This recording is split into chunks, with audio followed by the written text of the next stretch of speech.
Hello everyone, कैसे हैं आप सब लोग। और जीपीएससी प्रीलिम्स का एग्ज़ाम आ चुका है। 20 अप्रैल है को एग्ज़ाम है, तो 2-3 दिन ही बचे हैं। तो उसके पहले ये वीडियो मुझे आपके साथ डिस्कस करना था। एग्ज़ाम में जाने के पहले इस वीडियो को ज़रूर देख के जाइए। इसको आपको एग्ज़ाम को कैसे अटेम्प्ट करना है उसकी स्ट्रैटेजी समझ में आएगी। कैसे आपको एग्ज़ाम टाइम मैनेजमेंट करना है वो हम डिस्कस करेंगे, क्योंकि बहुत ही आपको पता है चेंजेस किए गए हैं। 200 क्वेश्चन हैं, आपको 3 घंटे में सॉल्व करने हैं। तो कैसे करेंगे, उसका एक टाइम मैनेजमेंट कैसा होना चाहिए वो हम डिस्कस करने वाले हैं। साथ ही आपको कैसे अटेम्प्ट करना है, क्या आपकी स्ट्रैटेजी होगी वो डिस्कस करेंगे। साथ ही जब आप एग्जाम देने बैठते हैं तो आपका क्या माइंडसेट होना चाहिए, कॉमन मिस्टेक्स जो स्टूडेंट्स करते हैं वो आपको कैसे अवॉइड करनी है वो हम डिस्कस करने वाले हैं। साथ ही 2 टाइप्स की नेगेटिव मार्किंग है, तो उसको भी हमको ध्यान में रख के इस एग्ज़ाम को अटेम्प्ट करना है। तो एक अटेम्प्ट करने की स्ट्रैटेजी आपकी बहुत अच्छी होनी चाहिए।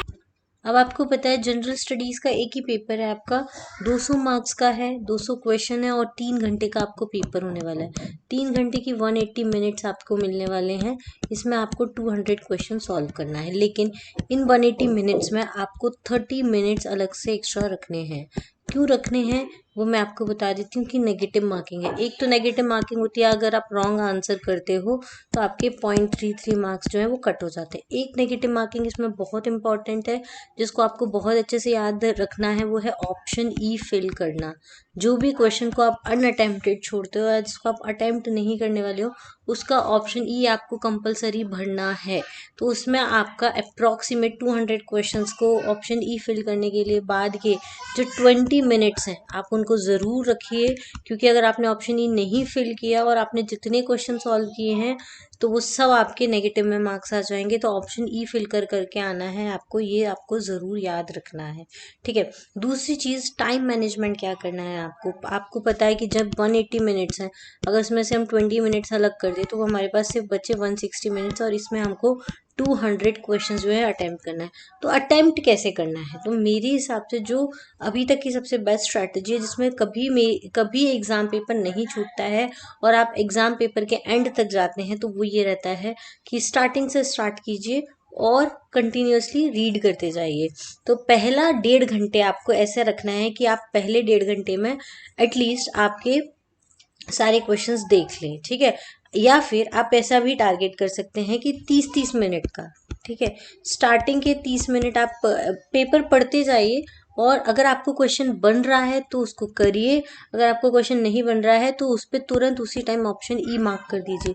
रिविजिट करने का ज़्यादा टाइम नहीं मिलेगा। अगर आपको क्वेश्चन पढ़ के लग गया कि नहीं यार, ये क्वेश्चन तो मैंने पढ़ा ही नहीं है, इसके ऑप्शन मुझे नहीं समझ में आ रहा है, तो तुरंत उसको ऑप्शन ई मार्क कर दीजिए। आप उसको बाद में आके करूँगा ऐसा मत छोड़िए। ठीक है। तुरंत आपको ऑप्शन ई फिल कर देना है।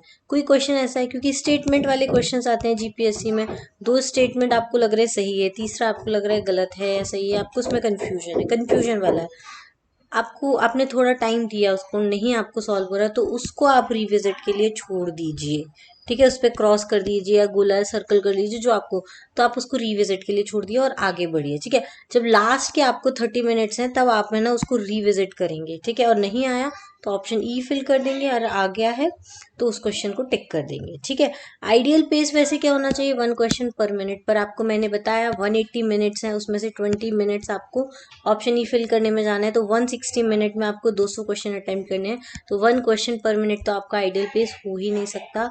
आप 70 सेकेंड्स 70 सेकेंड्स बोल रही हूँ मैं, 50 या 40 सेकेंड्स जो है वो आपको एक क्वेश्चन को करने के लिए मिलेंगे।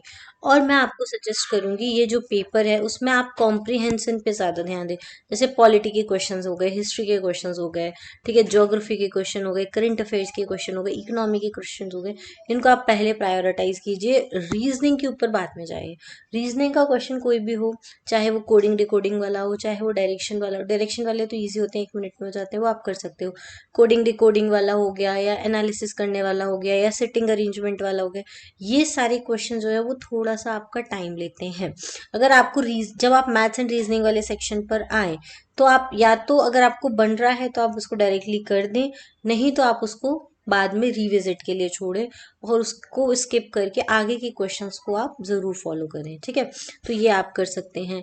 दूसरा आपको क्या करना है, अटेम्प्ट कैसे करना है, स्टक नहीं होना है कहीं पर, क्योंकि आपके स्टक जहाँ पे हो गए आपका दिमाग खराब हो जाएगा, आपके ऊपर प्रेशर बहुत ज़्यादा क्रिएट हो जाएगा। तो आपको जल्दी से जल्दी गो थ्रू करते जाना है, ठीक है। और आपको जब अटेम्प्ट करना है स्टक नहीं होना है कहीं पे, मैंने आपको बताया अगर आप स्टक हो जाएंगे तो आपके ऊपर प्रेशर बहुत ज़्यादा आ जाएगा।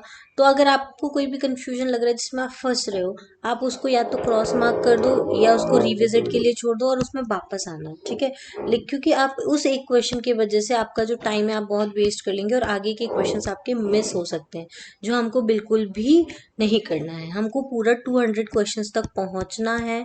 सारे क्वेश्चंस अटेम्प्ट करने के बाद एक बार उसको रिविजिट करना है और 20 मिनट्स में आपके ऑप्शन ई जो है वो सारे फिल कर देने हैं जिन क्वेश्चंस को आप अटेम्प्ट नहीं कर रहे हो।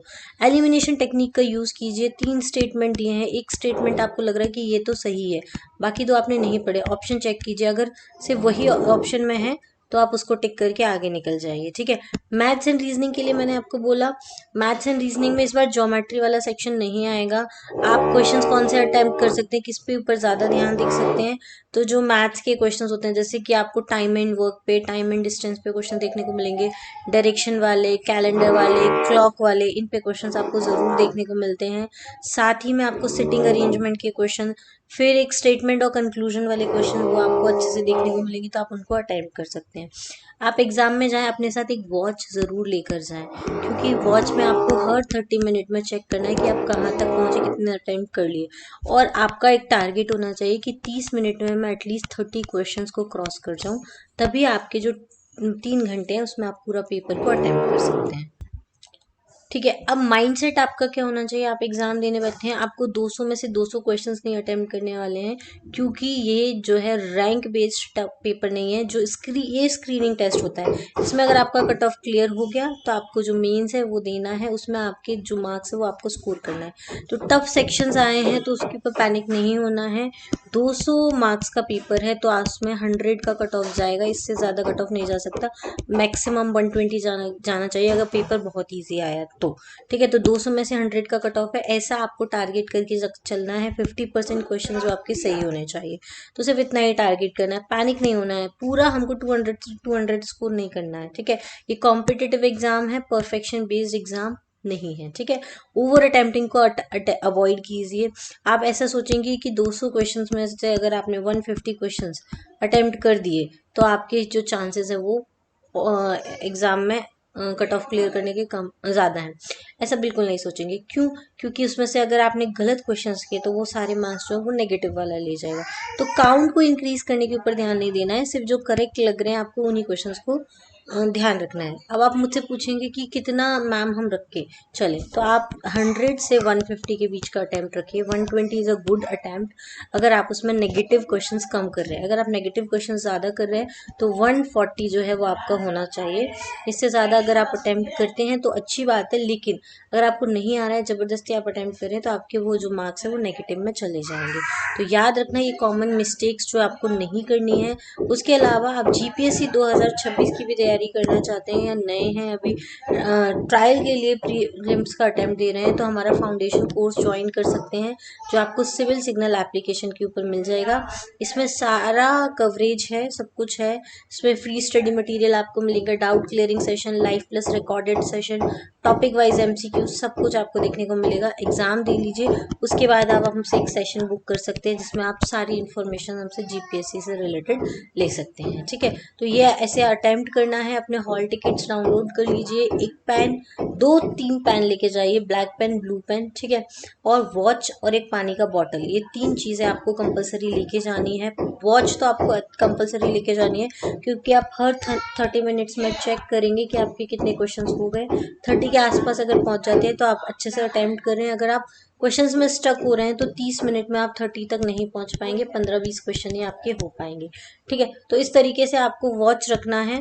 तो वॉच के हिसाब से आपको अपना टाइम जो है वो मैनेज करना है, कैसे आपको 3 घंटे जो है वो अपने मैनेज करने हैं, ठीक है। चलिए, और कोई भी इन्फॉर्मेशन चाहिए हो तो आप मुझे यूट्यूब पे मैसेज कर सकते हैं, आपको सारी इन्फॉर्मेशन मिल जाएगी। आज के लिए इतना ही। Thank you, thanks for watching, have a nice day.